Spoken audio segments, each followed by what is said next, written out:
La frugalité du Drosera, un roman feuilleton 2.0 collaboratif et un peu perché, d'Hélène du Guézou.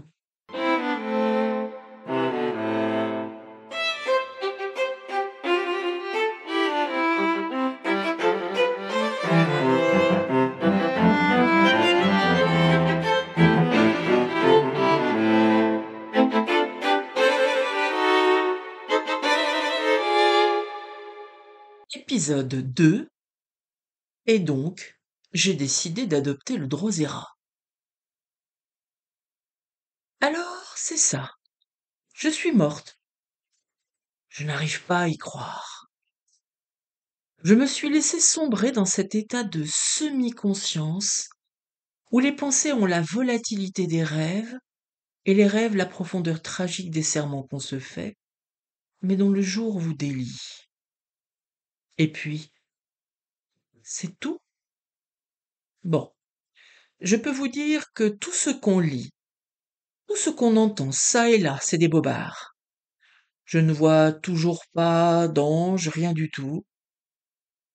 Un bon conseil, autant que mon expérience vous serve. À l'avenir, n'écoutez plus les témoignages des mages du net et des charlatans des réseaux, ni les injonctions des spécialistes de rien et des menteurs sur tout. Le tunnel, le survol de la salle de réa, la lumière blanche, le portail lumineux façon Star Trek, c'est du flan.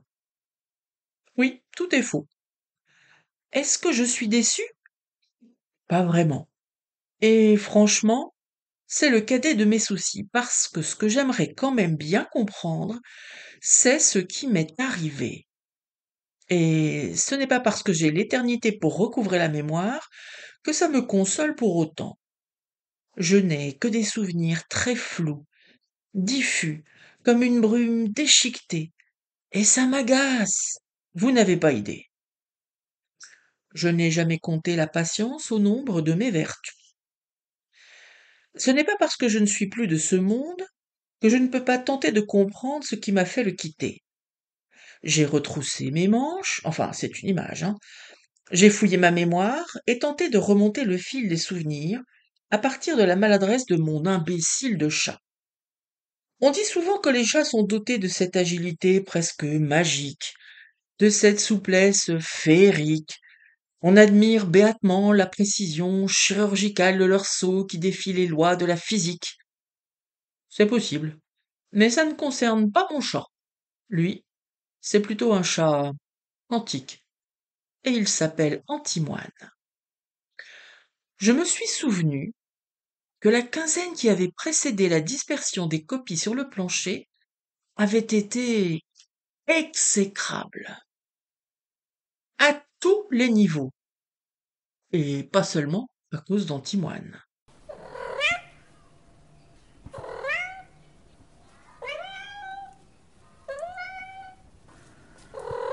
Antimoine est le chat de l'Héligue. Pardonnez-moi, mais je pouffe. Je fais ça discrètement. Je ne glousse pas, je ne m'esclaffe pas, non. Je pouffe révérencieusement.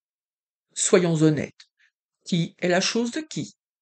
Celle qui achète à grands frais d'infâmes boulettes véganes hors de prix? Ou celui qui s'installe sur le rebord du bureau encombré face à la fenêtre pour surveiller le monde d'un œil léthargique, certes, mais toutefois vigilant? Antimoine le chat de Lélig, laissez-moi rire. Lélig est à mon service, un peu comme une gouvernante qui tente maladroitement de rendre supportable l'existence du chat Antimoine. Car Antimoine n'est pas un chat ordinaire. Oui, j'aime beaucoup parler de moi à la troisième personne. Ça met de la distance entre le félin et l'artiste. Ça rehausse une certaine félinitude. L'illéisme, cette distanciation linguistique, crée une intéressante perspective externe. Je songe, d'ailleurs, à ce propos, à essayer le pluriel de majesté tellement noble et délicieusement désuet. Mais je m'égare. Au dire de l'Éligue, je serais paresseux et maladroit. C'est tout à fait blessant et absolument faux. Je suis un hyperactif discret. Certes, tous les jours, je semble assoupi sur le coin du bureau. Mais c'est un rôle que je joue. D'ailleurs, il m'arrive de ronronner. Surtout, la nuit, je veille. Comme je suis un fauve nyctalope, j'aperçois les 1000 dangers qui rôdent, volettent et trottent autour de la maison. Mon hyperacousie affronte les ululements, les feulements et les grincements qui résonnent entre les murs. C'est un peu flippant. Il m'en faut du courage et de l'abnégation. Or donc, j'aime à croire que je ne suis pas un chat commun. Mon pelage de velours bleu et mes pupilles d'ambre font de moi un félin précieux. Et je suis naturellement doté de super pouvoirs. Lorsque je miaule, des croquettes apparaissent dans ma gamelle. Lorsque je ferme les yeux, le monde disparaît. Lorsque je me cache sous le canapé, on ne me voit plus. Oui, je suis un être exceptionnel.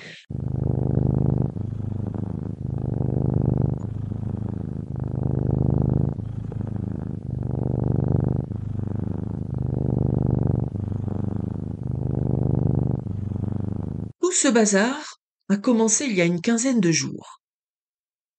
Un lundi. Le lundi, c'est le jour du retour au calme. Les turbulences du week-end sont derrière moi. Et je n'ai jamais cours.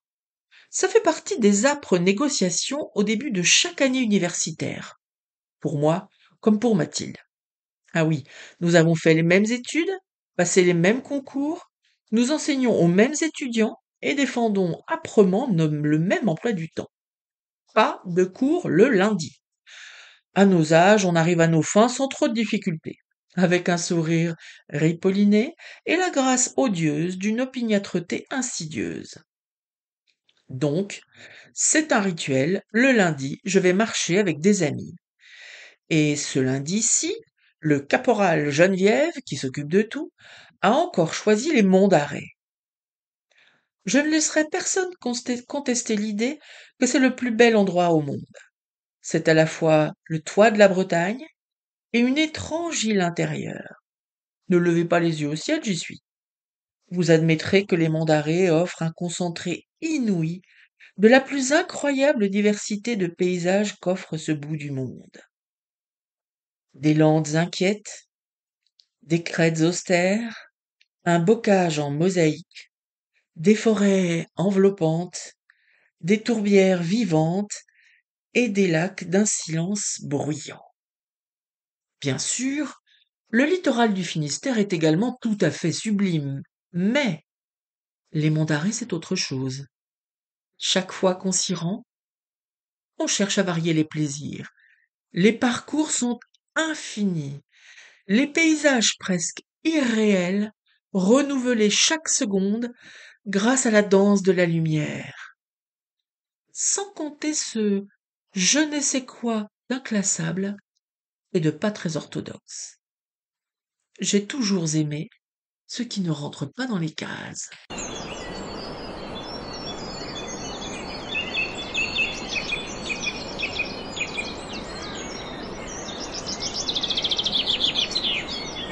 Ça fait des dizaines d'années que je déteste être en retard et que je le suis systématiquement. Ce doit être gravé dans mon code génétique. Je ne peux donc rien y faire. Bref, franchement à la bourre, je me gare sur le parking de la découverte du Mougot, en Comana.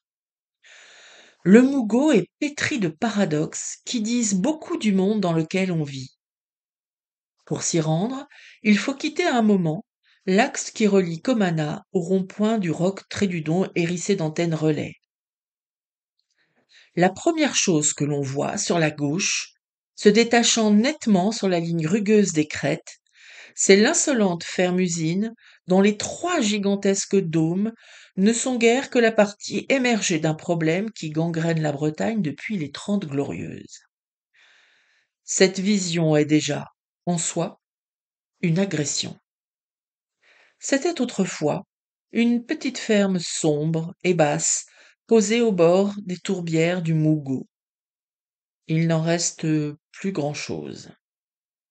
Sur ce territoire malmené, délicat et précieux, on trouve ensuite deux villages jumeaux très anciens, Mougot-Braz, puis Mougot-Biane, aux architectures typiques de cette montagne bretonne usée. Entre les deux hameaux se cache une fontaine miraculeuse dont on ne se risquerait plus aujourd'hui à boire l'eau.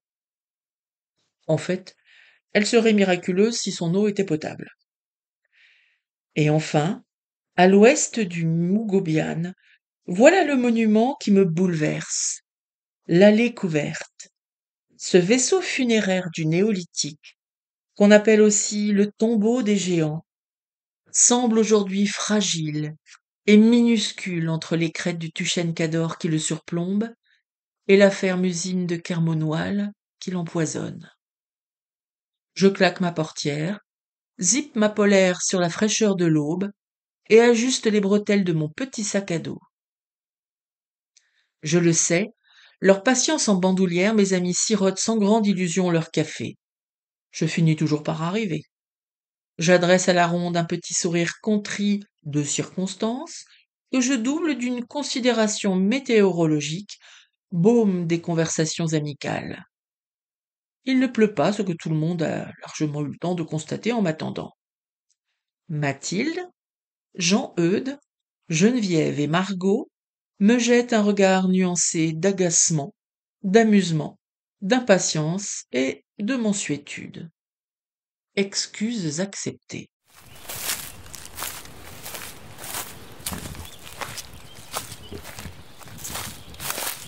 Les ajoncs perlés de rosée déchirent la brume de leurs épines emberlificotées de toiles d'araignée. Avec les flammèches rasantes de l'aube, ils scintillent de diamants éphémères. La nature s'étire, on entend s'égosiller les oiseaux, courlis cendrés, linottes mélodieuses et tarins des aulnes. L'odeur de la nuit s'estompe au profit du parfum humide du petit jour, chargé des fragrances vanillées des ajoncs. La sécheresse du printemps a poudré de poussière le sentier des Corrigans qui s'enfonce dans la fraîcheur du sous-bois. Après avoir passé le petit pont qui enjambe le joli ruisseau du Mougot, nos chaussures de randonnée foulent le caillebotis déroulant dans la savane blonde. Les molinis ondulent en soupirant sur la flaque noirâtre des tourbières. Nous avons laissé au parking nos discordes, nos chagrins et la laideur du monde. Nous les y retrouverons au retour. Comme à son habitude, Geneviève pilote notre caravane pédestre. Elle a au poignet une montre connectée très sérieuse et autour du cou une foule de gadgets absolument dispensables à mon sens. Boussole, extrait de carte IGN et portable, et sur le dos, un sac grâce auquel elle est certaine de parer à éventualité. Eau, barres protéinées, loupe et trousse de premier secours. Pourtant, en général, nous nous contentons de randonnées tout à fait à ma portée. D'ailleurs, le terme de randonnée est légèrement prétentieux. Flânerie conviendrait davantage, mais ce n'est pas dans l'air du temps ni au goût de Geneviève qui a soif d'aventures échevelées et d'épopées intrépides. Quoi qu'il en soit, son équipement me semble depuis toujours tout à fait superfétatoire. Si les circuits que nous empruntons font plus de 2 kilomètres, je veux bien être pendu. Enfin, façon de parler, bien entendu. Mais elle est comme ça, Geneviève. Elle est prof de SVT en collège et a un battement de cils de la retraite. Mais je la soupçonne d'avoir froissé une vocation militaire. Elle organise les choses avec une rigueur toute scientifique qui me hérisse. La sérendipité n'a aucune place dans sa vie. Elle est passionnée de botanique et organise nos randonnées en fonction de ses centres d'intérêt singuliers, car elle est également romancière. Elle a littéralement créé un genre, le polar régional botanique. En conséquence de quoi, elle est constamment en recherche de plantes toxiques, et dans les monts d'arrêt, le champ est vaste. Je ne crois pas qu'elle teste in vivo les dosages de ces potions mortelles et de ces macérats toxiques. Elle vit non loin, à Comana, dans une maison de bois qu'elle a fait construire selon des plans qui me sidèrent. La maison, semi-sphérique, est montée sur un genre de plateau mobile qui tourne sur son axe en suivant chaque jour la course du soleil, un peu comme un tournesol géant. Quant aux intrigues de ces polars, elles tournent systématiquement autour d'empoisonnements à l'aide de plantes toxiques dont personne n'a jamais entendu parler. Vous avez peut-être lu le sirop de Nantes safrané de la feuillée? Ou encore Monstera deliciosa à Comana? Et sans compter son succès plusieurs fois réédité, le désormais célèbre va siffler dans les digitales sur les monts d'arrêt. Il y a des romanciers déroutants et des lecteurs enthousiastes. Nous entamons tout d'abord en silence la boucle du sentier des Corrigans au tracé sans difficulté. Et c'est tant mieux. Comme un miracle, dans un ciel déjà gagné par quelques nuages roulants en grappe de l'ouest, un couple de busards Saint-Martin plane en cercle concentrique en piaulant. Sale temps pour les mulots. Mathilde ne quitte pas son portable des yeux et grommelle dès que le signal de la 4G s'étiole. Toute dents dehors, mèche blonde sous le vent, elle s'arrête parfois pour s'immortaliser dans un selfie qu'elle poste immédiatement sur ses réseaux.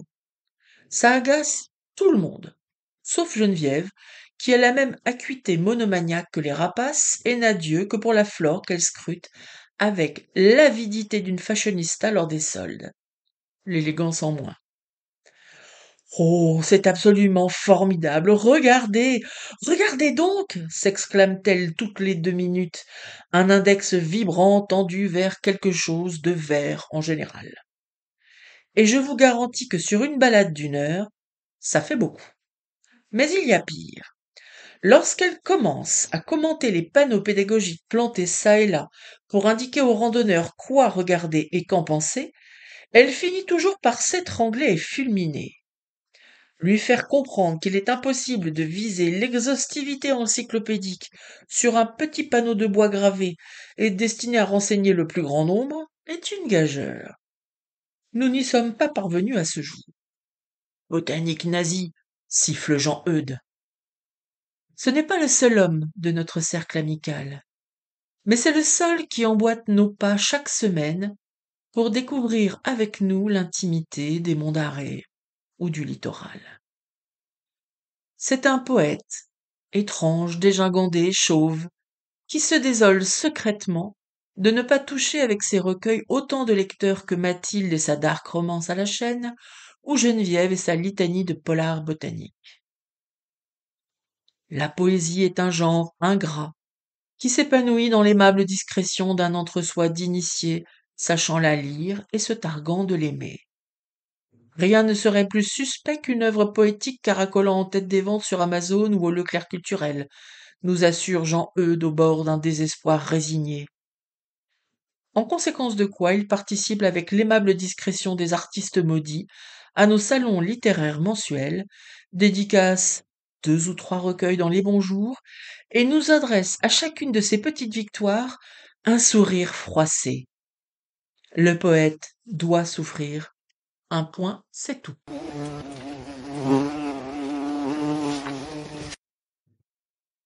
Sur le ponton de bois, au beau milieu des touffes blondes de Moligny, l'excitation de Geneviève est à son comble. Nous sommes au beau milieu des tourbières, et elle nous a déjà d'un index impérieux désigné au loin des mousses, des sphènes de la Pilet.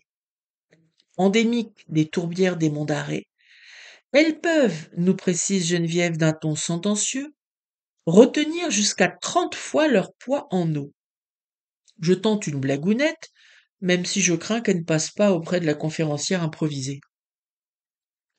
On peut donc considérer que les sphinx sont essentiels au bien-être des Morlésiens et des Landerniens? Je vois dans les yeux interloqués de Geneviève qu'elle ne suit pas du tout. Je précise piteusement ma pensée. Pour contenir les inondations? Geneviève soupire.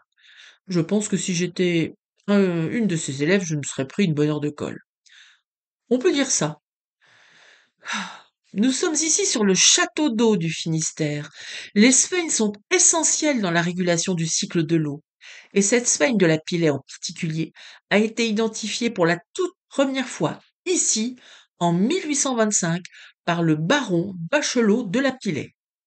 Il était botaniste, explorateur, dessinateur, minéralogiste, ethnologue et archéologue. Donc les hommes peuvent être multitâches à l'occasion, a décoché Mathilde entre deux selfies.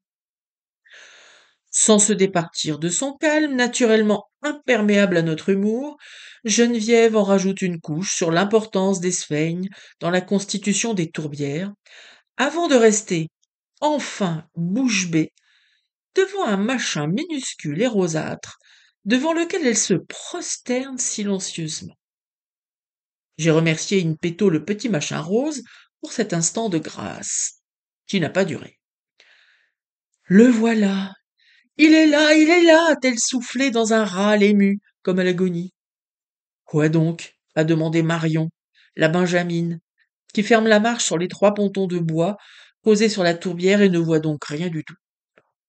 Drosera rotundifolia, Rosolis à feuilles rondes. Le Drosera. Geneviève est à genoux, les mains jointes sur son cœur comme une pietà en prière.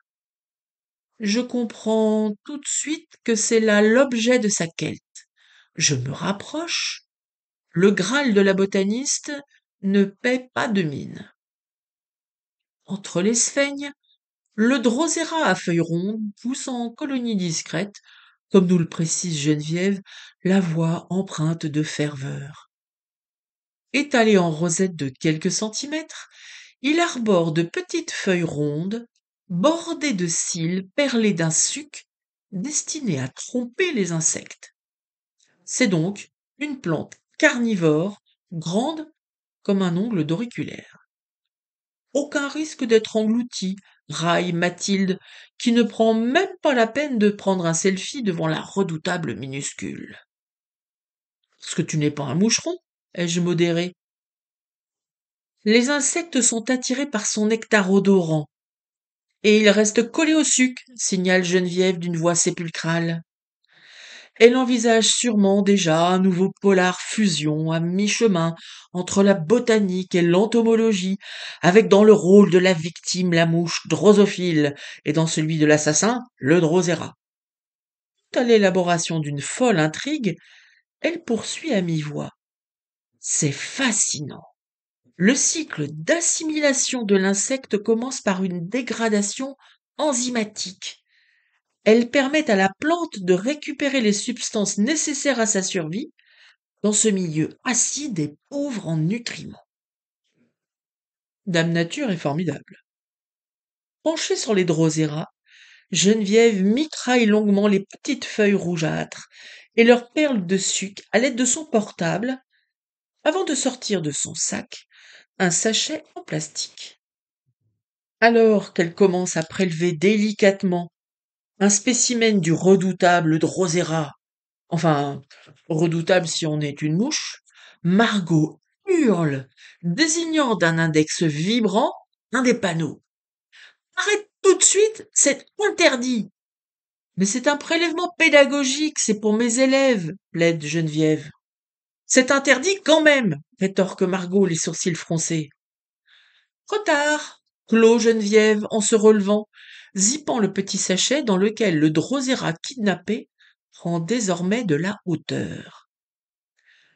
Notre petit groupe s'ébranle à nouveau, le long du caillebotis ondoyant dans la tourbière, et Margot s'enferme dans un silence boudeur, même si, pour être honnête, ça ne change pas grand-chose parce qu'elle a été silencieuse jusque-là. Margot est quelqu'un de discret. Elle cultive des rosiers anciens, dont elle vend de gros bouquets de roses fraîches ou séchées sur les marchés. Mais à ses heures perdues, elle est autrice de romances rurales féministes. C'est une niche. Elle vend ses romans roses sur les marchés au beau milieu de ses bouquets roses. Autant dire que son année se joue en partie à la Saint-Valentin. Vous avez peut-être vu passer ces ouvrages, tous très roses, dont la lecture fait monter la température et met le feu aux joues. Regard de braise à Trévarez ou La Dame de cœur de Bottmer. Ça ne vous dit rien? Ah, si, vous voyez, elle fait partie de notre petit collectif d'auteurs et, à ce titre, participe activement à nos salons. Ses lectrices font le siège de son stand tout rose, à l'affût de la date de sortie de son prochain roman. Un succès fou. Pauvre Jean-Eudes. Être installé à côté de Margot est pour lui un supplice. L'ombre rose bonbon l'efface du salon.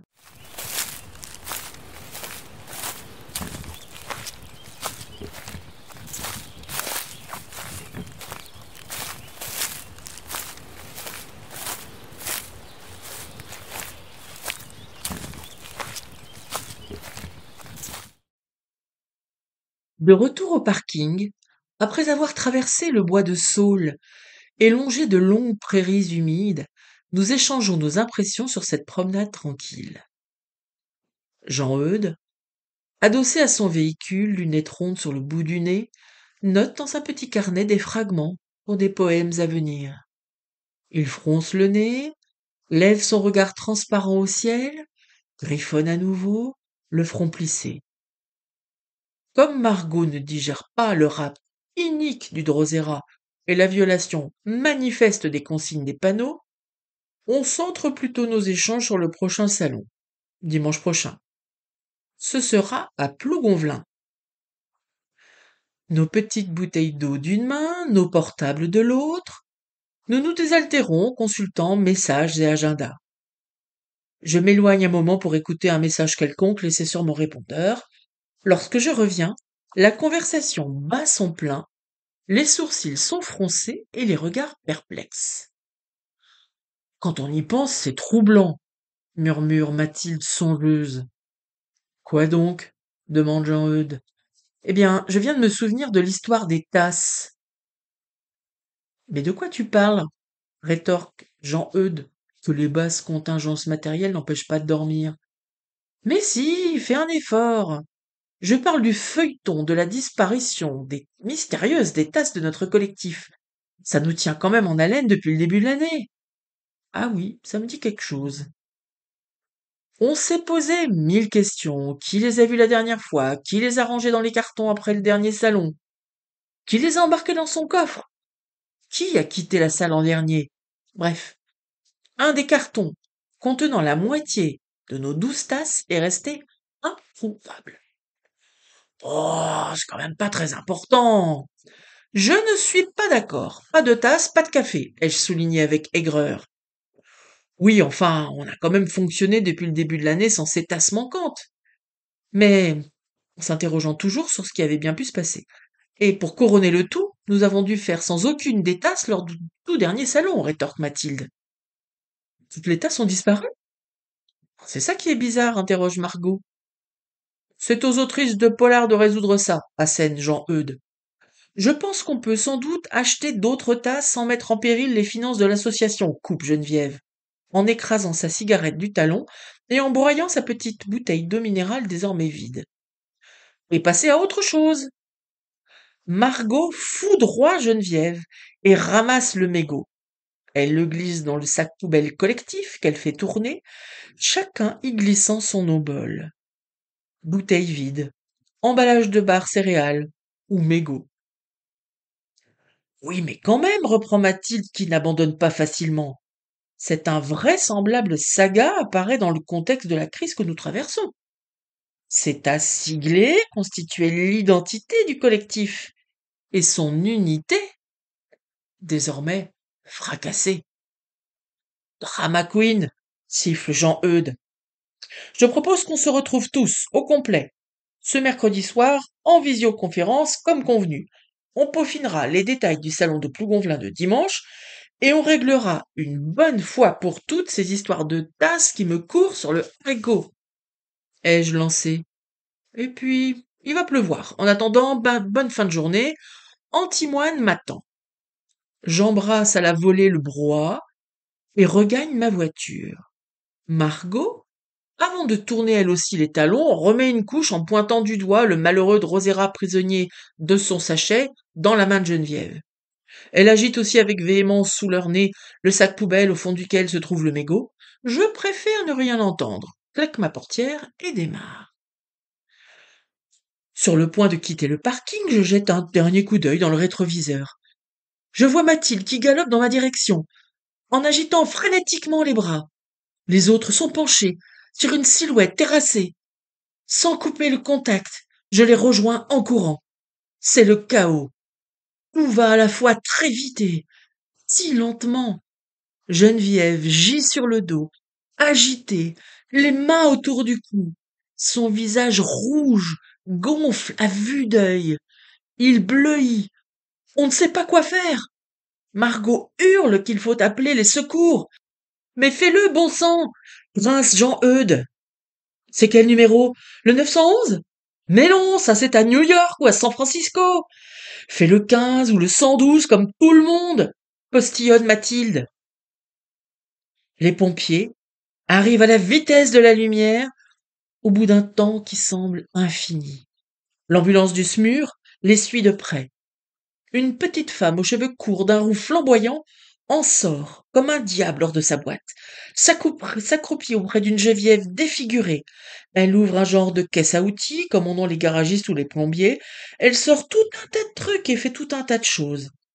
J'entends des commentaires et des ordres brefs.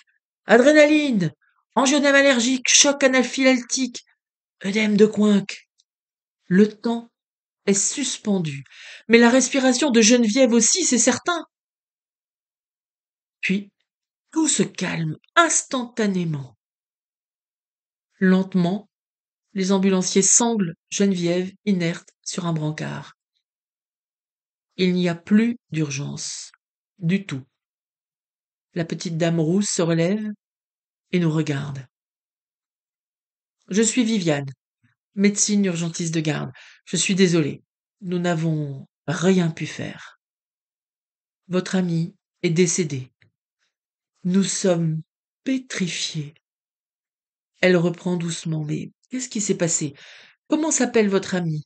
Était-elle allergique à quelque chose? Suivait-elle un traitement? Mis à part son nom, son adresse, son allergie aux hyménoptères et à l'aspirine, on ne sait rien de Geneviève. Nous sommes sous le choc. Geneviève était là. Elle n'est plus. Les pompiers et l'ambulance quittent le parking lentement. Nous sommes hébétés. Margot sanglote et va soigneusement déposer dans la benne à ordures le sac poubelle qu'elle n'a pas lâché. Elle pousse alors un petit cri. C'est quoi ça? Dit-elle d'une voix blanche. Elle désigne la voiture de Geneviève, dont il va bien falloir faire quelque chose. Sur le toit du SUV, il y a une tasse siglée. Dans la seconde, nous reconnaissons tous une des tasses disparues. Nous nous approchons, stupéfaits, interdits. Sur la tasse orange, on peut lire en lettres noires Cercle des romanciers, des auteurs et des poètes de l'Ouest, suivi du prénom Geneviève.